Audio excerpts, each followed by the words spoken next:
In the last video we talked about building track, and now let's figure out how to move on the track. So here we can see the blue player has some track built, the red player has a little bit of track built, and we're going to move the blue train around and show you the rules. So the blue train is here in Nantes, and they have a delivery to Birmingham for some cattle. So they want to get to Birmingham and they want cattle. So the first thing they have to do is to pick up a good. Well, picking up goods and dropping off goods costs no movement. So they simply grab the good as appropriate and add it to their train. Each train you have will have spaces for goods. Depending on the type of train, it could either be 2 spaces or 3 spaces. So, therefore, you could have either 2 goods or 3 goods stored at any one time. Each train also has a speed. In the basic game, the speed starts at 12, but it could be upgraded to be a 16. But we're going to assume it's a 12. So this train can hold 2 goods and moves 12. Oh, I grabbed the red one. Let's grab the blue one. Whoops, I'm making a mess.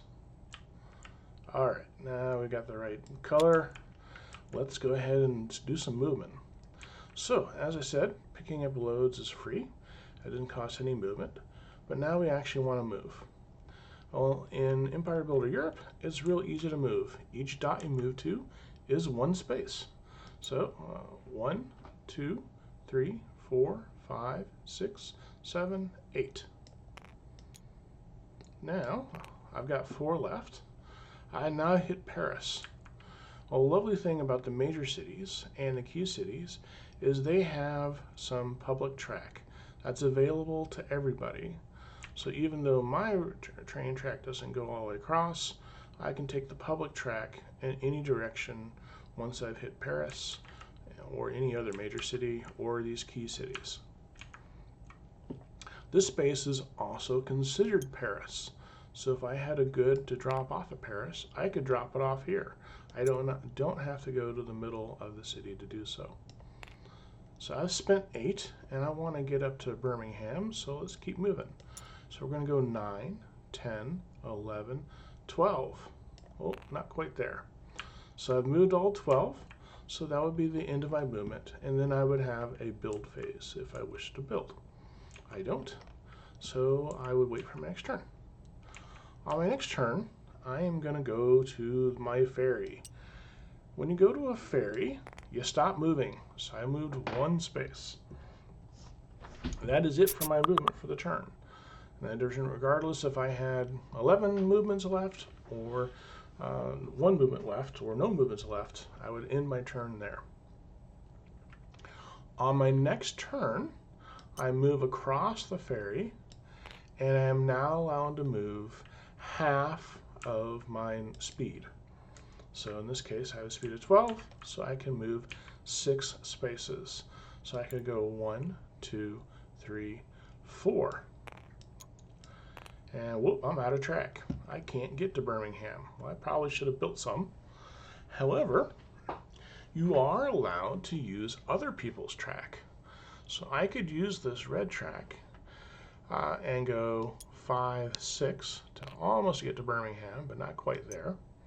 However, each turn I use somebody else's track, I have to give them 4 million euros. So I would hand 4 million euros over to red, and that would be the end of my turn. And the next turn, I would hand them an additional 4 million to move to Birmingham. I made it to Birmingham. So I'm going to drop off my cows, and again, picking up and dropping off loads doesn't require any movement. So once I've dropped it off and collected the money for my demand card, I could then pick up some goods and continue my move. And that's what this little track here is for. I spent 2 of my 12, so I would mark this as 10 to help remember how much I have left after doing a bunch of pickups and drop-offs.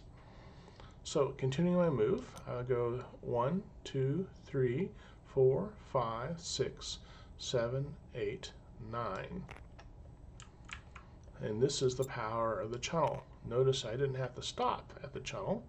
I just kept on moving. There is a dot in the middle of the tunnel, which I have to count, but I didn't lose any movement having to wait a turn and go half speed the following turn. I can just zip right along the channel. And that's why the channel is 17 million as opposed to the ferries, which are 4 million to build into.